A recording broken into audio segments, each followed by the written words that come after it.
Hi, folks. You're with Tacitus today. Tacitus today, your pushback channel, and thank you for joining this audio live stream. In this essay, I'd like to talk about the issue of can the damaging effects of mass third world peasant migration to the West, can these damaging effects be stopped and or reversed? Now, bear in mind that the globalists and the Western governments that the globalists control heavily invested in mass migration, so far, and heavily invested in it continuing, and even increasing it until white people are very much a minority in all Western countries. And they sort of, as they see it, they have to do this because white people want things like free and fair elections, independent courts, accountable government, and efficient public services, and this sort of thing.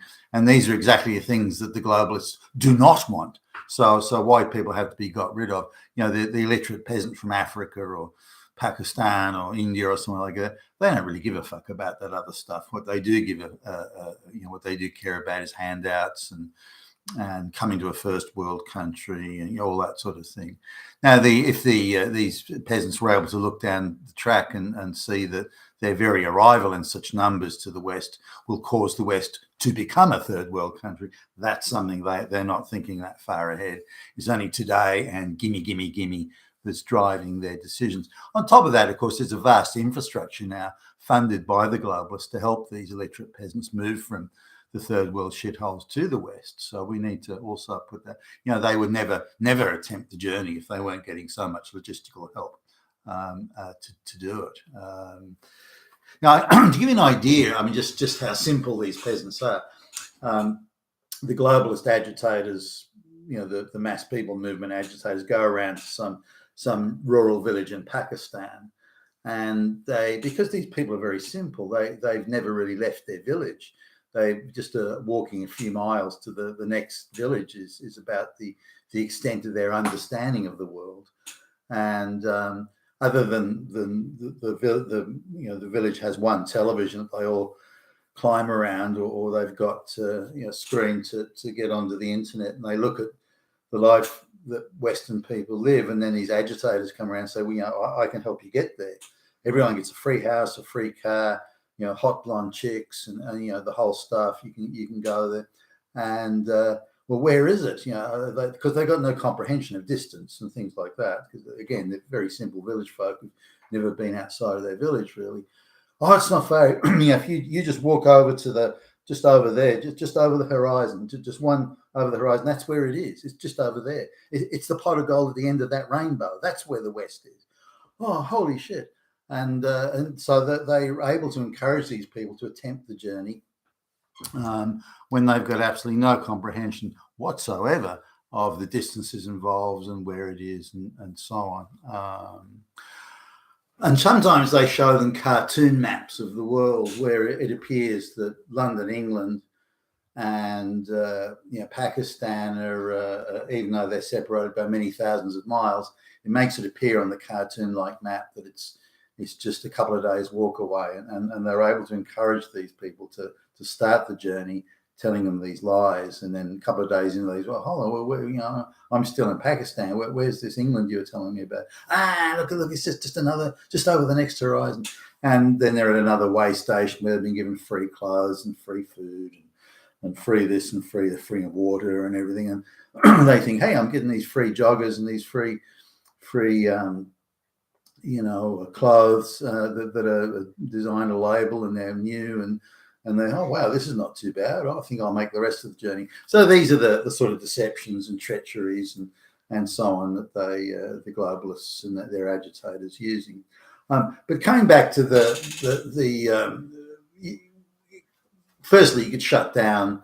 If we're going to want to stop mass migration, that part of things could be shut down. That's going to be harder because the globalists have spread it over so many NGOs and so many front groups and so on, and United Nations groups that pretend to be United Nations, but really they're globalist agitators and people movers. The connection with the people smugglers being paid money under the table to do. So I think that would be harder to shut down. It could be done, but it would require a very concerted effort. As an example, if you look at a lot of the illegal people movement boats in the Mediterranean Sea, south of Italy and so on. Many of those are funded by the German government. The German taxpayer is actually funding this illegal people movement in the Mediterranean. That's how insane things are when it comes to mass people movement. Tens, if not hundreds of thousands of these people could never make the journey if they weren't getting free ferry service from taxpayer-funded German boats to come to Europe from Africa.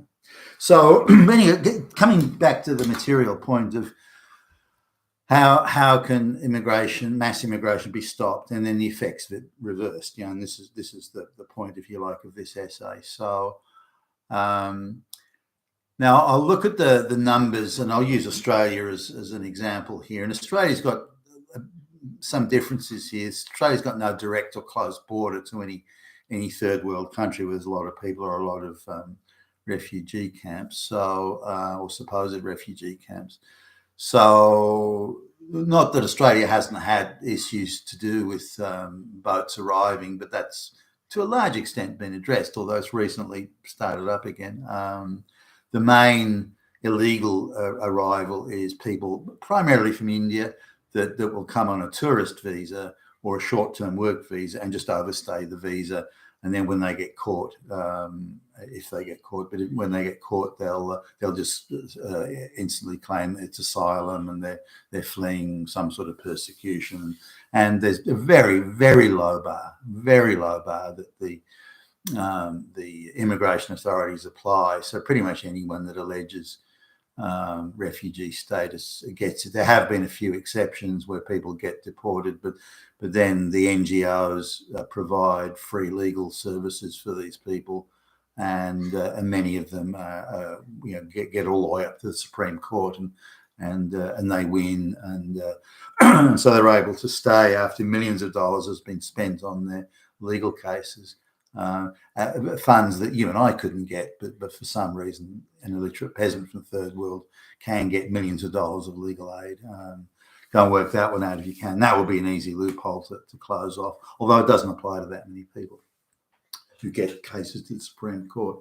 So let's look at the overall numbers. In Australia, at least, the illegal arrivals aren't huge, or certainly not compared to, say, the US or Britain. But let's look at the overall structure of the people who arrive and say, well, how could it be reversed, stopped, turned around if there was the will to do it? Well, in Australia, nearly half, not quite, but nearly half the total arrivals are what's called family reunion or chain migration in the American term or terminology. So that is the one person from the village gets Australian citizenship or permanent residency, and then this legally allows them, and there's an absolute army of immigration lawyers that will work for free to do this, or will be paid by NGOs to provide free services. The NGOs being declared as charities, and I'll come back to that shortly. So one person from the village gets added, and then they can bring over their family. Then the family brings over their family that brings over their family. So one person can result in 20, 30, 40, 50 people coming over in a chain migration sense, or family reunion. So, and this is a scam that's all we got to do is get one person into Australia or the West, but Australia in this case, we got to get one person in there, and again they're being helped all along by globalist agitators and stirrers and so on.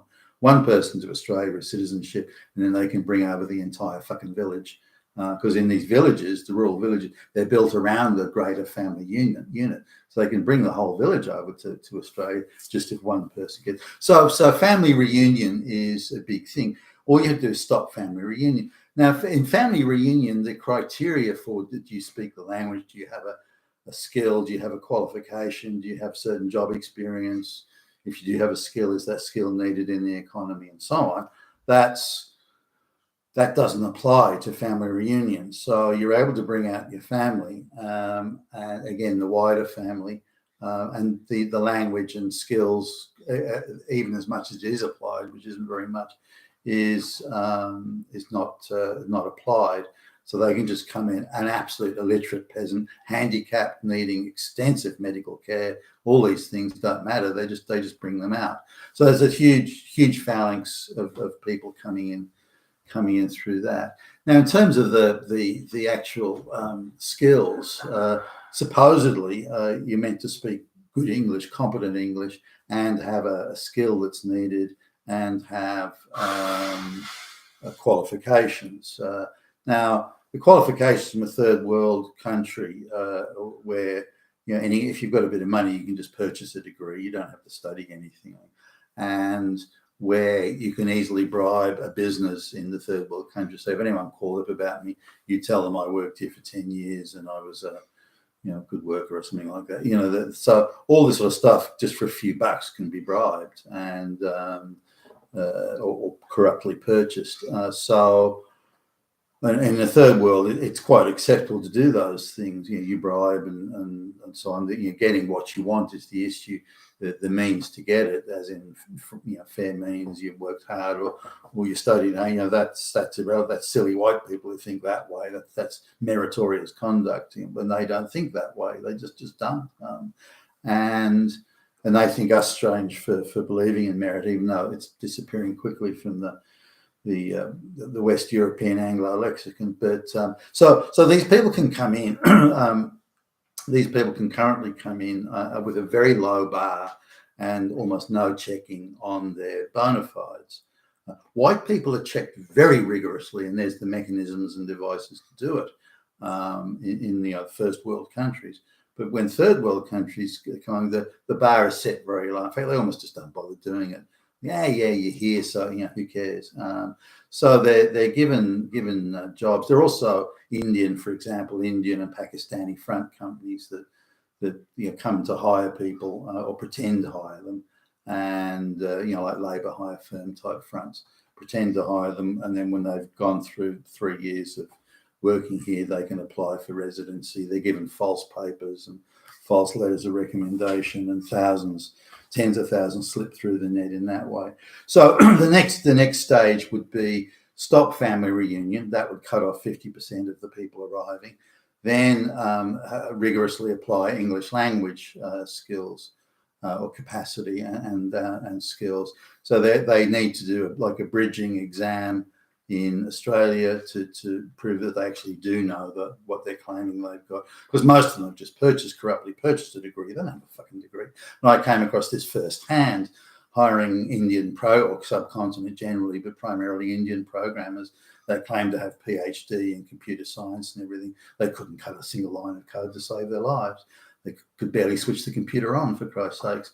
And yet they claimed to have, but they just purchased it, and that's all. So there's quite a few of those in the system, and so just by insisting on the college competent level English and bona fide checked qualifications or bridging exams, you could cut out you could easily cut out 35 to 40%.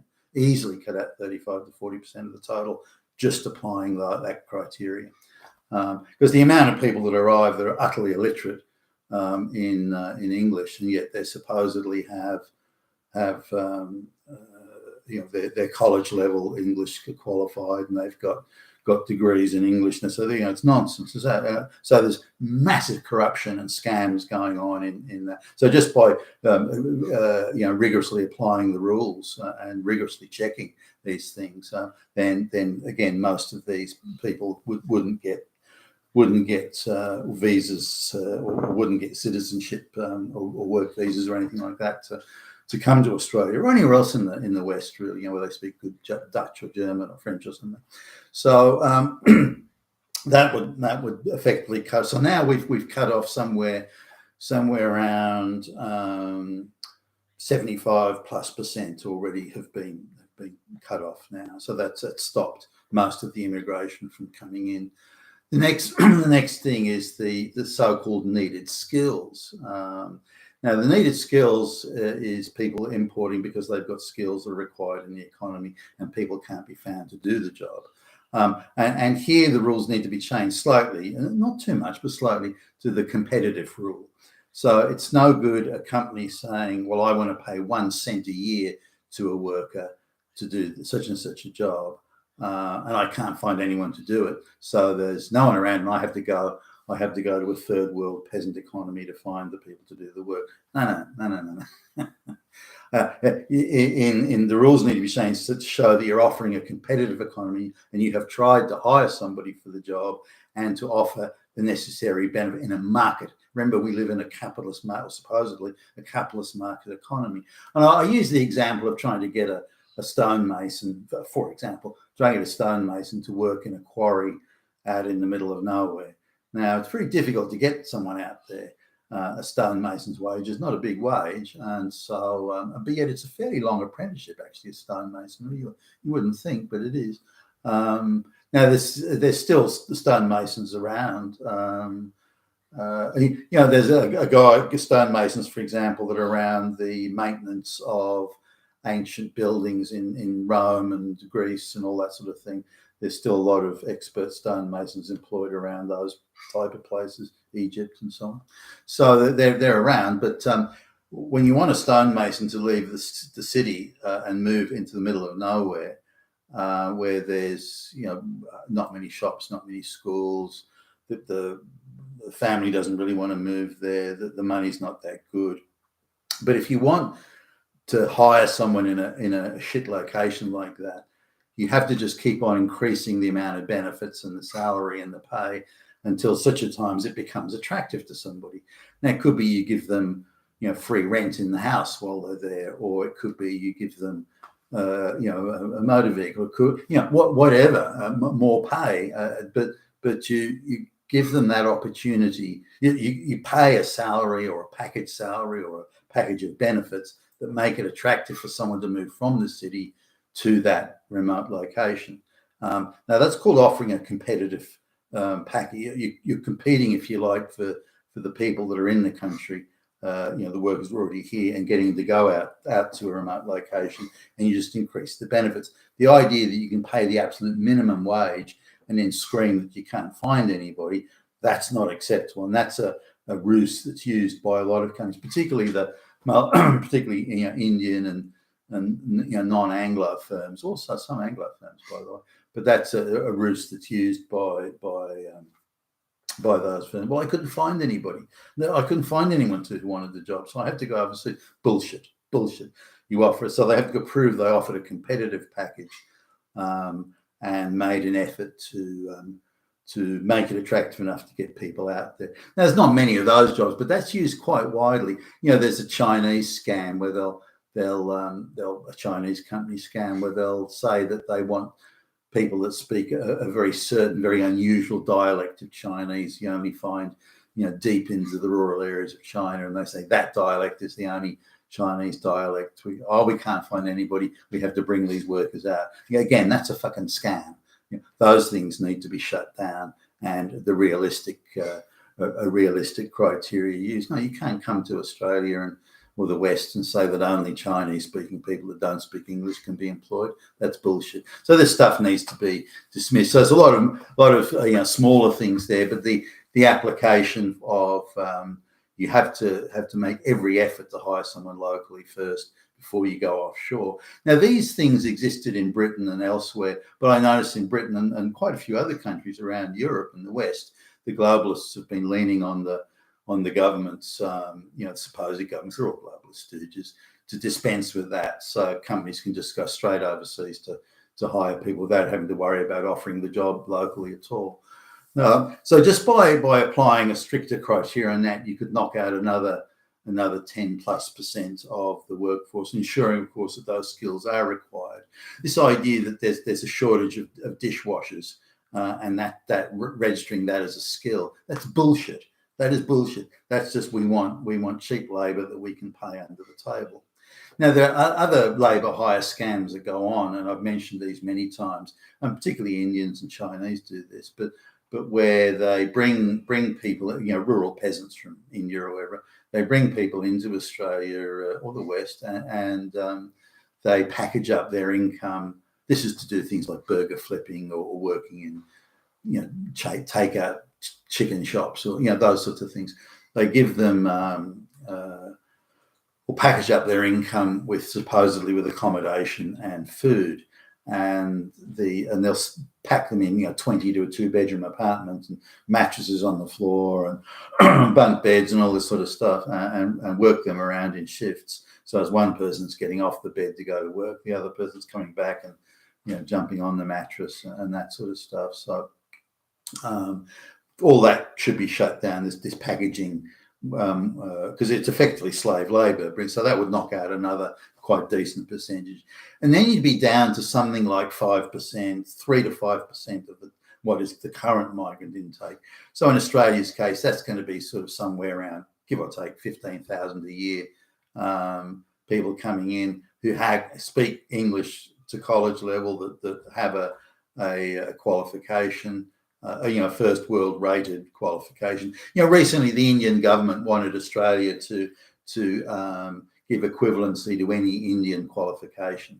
So if you got a degree from the University of the middle of nowhere in India, the Indian government wanted that degree to have the same status as a first world country degree, which is a fucking enormity. And can you believe it that the leftist globalist Australian government, as I understand it, went along with it? I said, yeah, okay, yeah, that's all right. So now, given I've got first-hand, front row seat experience at this, just how many Indian degrees are fake, so subcontinent degrees are fake, then the Australian government's just agreed, yeah, we'll accept your degree as being legitimate on equivalency. And of course, this moves people into, the prime. Gives people from the subcontinent, gives people an edge in getting migrant status to a first world country.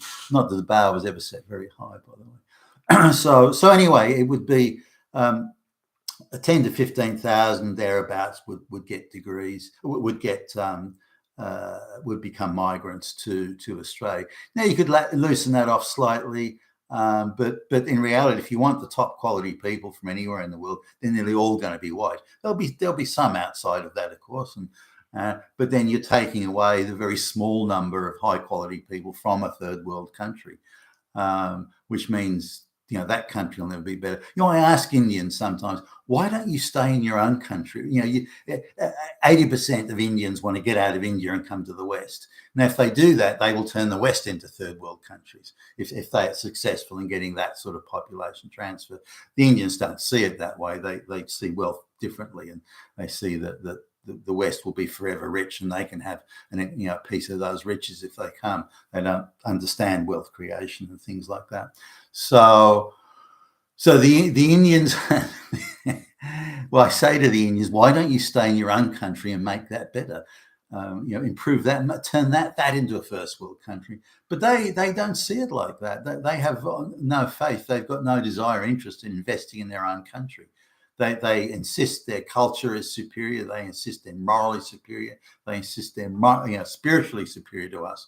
But they still believe that it's impossible to improve their own country, so they come to the West to parasite off the West. I just don't understand that. Why not make your own country a better place? If you want to go to a better place, and you clearly do if you're coming to the West, you say it's a better place. Why don't you make your own country a better place? But they stare at me blankly and shake their heads and say it's too corrupt and there's too much caste and race and religious division. It's just impossible. It can't be done. But then they're turning the West into the very place that they're supposed to be escaping from. They don't seem to follow that, though. But anyway, those, and that would reduce migration to, the amount of black and brown people, of course, be very small. And this is where the globalists will fight to the death on this one. They want masses of black and brown people to come to the West. That's what they want. And they want white people to be an absolute minority in all things, and to be deemed as a Nazi minority and all that thing. It's very much the globalist shtick there. That's how they're disempowering white people, and being quite successful at it, by the way. And they're getting white people to disempower other white people, which is in itself an achievement. It's the old idea of the prison guards type thing. A lot of the prison camps, they take people from the prison population to be the prison guards. And if you look at the I've known some prison guards at this martial arts club I used to be at. I've known some prison guards who, you couldn't tell the difference between them and the prisoners. They cut from the same cloth. Anyway, that's that would reduce the migration. Now, in terms of getting people to leave, one thing that surprised me when the COVID thing came on, when a lot of these work visa type migrants couldn't work, they quickly went back to their country. They went back to India or China or wherever, Philippines.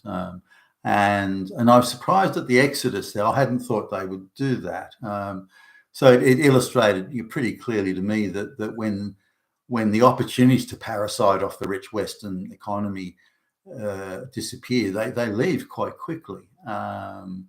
If they're cut off from government benefits and handouts, again, they leave very quickly. They only stay as long as they can successfully do the parasite thing, and then they go if the minute that stops.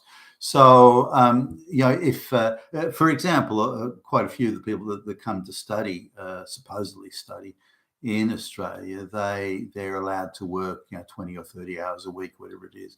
All you have to do is stop that and say, no, you can't work while you're here. You're a student, for goodness sakes.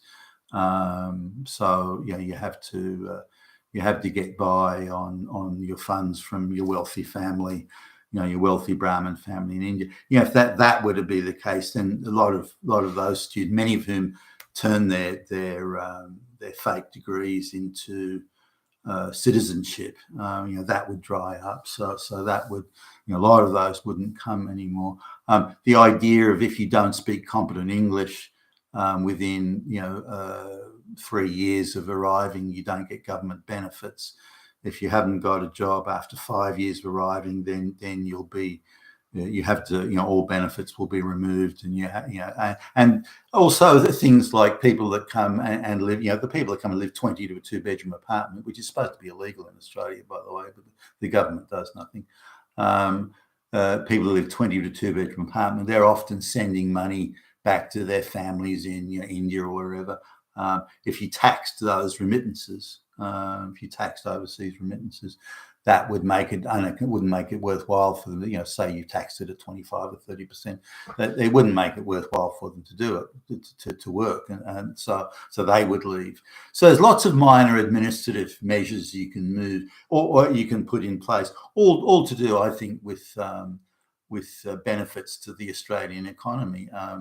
For example, why did you come to another country just to claim government social welfare benefits? If that was your only reason for coming here, then you need to go back where you came from. Why, after 3 years, do you not speak a word of English? You're not going to get better. You have to do an English test, and you have to satisfy us that you speak competent English. Otherwise, you're not going to get any benefits, and you'll have to go back to your country of origin or somewhere else. But you can't stay here. And your benefits will be cut off as of next month. We'll give you a free ticket back to where you came from. Free airplane ticket back to where you came from. That sort of thing. So that could be done, and it would be done at minimal cost, and it would, I think it would, it would easily move 60 to 65% of the people, the mass migrant people that are here in the West. They would immediately go back to where they came from. They've got no intention of integrating. They don't want to learn English. They want to hang out with their own type, their own race and their own diaspora in the ghettos and get government handouts. That's all they're here for. If those were cut off, then they would leave. So these sort of things could be done. They're fairly minor. They're the administrative things, and the taxing of remittances back to their relatives. To say, well, you can do that, but you're a worker in Australia, you're supposed to be living in Australia, working in Australia, part of the Australian community, and we want you to spend your money here, and you earn the money here, so we want you to spend your money in the economy and benefit other Australians. If you can't or won't do that, then we're going to tax your remittances on the basis of lack of benefit to the Australian economy or something like that. But just measures of this nature. I don't like it when governments do this, especially when they're specifically designed to produce an outcome that can't be universally applied. Then it can easily be taken over by people with bad intentions. But these things could be done that would A, stop the migrant inflow, and B, would get most migrants, the fake migrants, the parasite migrants, to leave. There are certainly those migrants who've come to Australia or the West that want to integrate, that want to assimilate, that want to be part of the deal, and they quite, they've got their college degrees and everything. They quite reasonably should be welcomed and should be appreciated, should be allowed to stay. But there's not many of them, and that's something we just have to come to. When you're bringing in masses of third world illiterate peasants, you're not going to get a high quality intake. That's a statement of the obvious, and this is something that is the issue we need to address.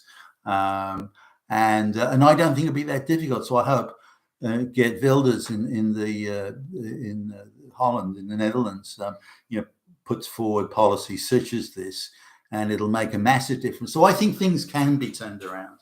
I think by doing these things, that not only can mass migration of illiterate peasants be stopped, but the majority of the people who are here and came under the mass migration schemes, who don't want to integrate and assimilate, who can't be bothered to learn English or get a job or something, they should be encouraged to go back to wherever they came from, and they should be given a free plane ticket to go back. And if they want to knuckle down and learn English and get a job, then hey, nothing wrong with that either. But that's I think what has to be done. And if that were the case, then that would radically alter the landscape in terms of the cultural and social and racial diaspora type landscape. I just want to make another comment. There's there was, years ago there was a family from, where was it? One of the Pacific Islands, Samoa or something like that. And a guy came over, I suppose he'd be in his early 20s, and he came to Australia and he wanted to, study here and work here and that sort of thing. But he came on his own and he integrated very, very quickly. And his quite thick Islander accent was lost within so many years, and he became pretty much as Australian as anyone else. But he was on his own, so the only option he had was integration and assimilation. He didn't have another option, another way of living. That was it. But when you bring over vast numbers and they have the option of hanging around with their own diaspora and perpetuating the old island way of life and this sort of thing, then the assimilation rate is very, very low and very slow. And again, going to the Indian example, here were Indians that have been in the West 5 or 6, 7 generations on.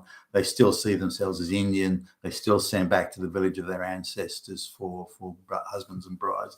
That's another thing, by the way, that could be stopped. If you come to Australia or the West, you can't send back to the village of your ancestors for husbands and brides. That's another thing that would break the cycle of non-integration. So there's lots of little things can be done.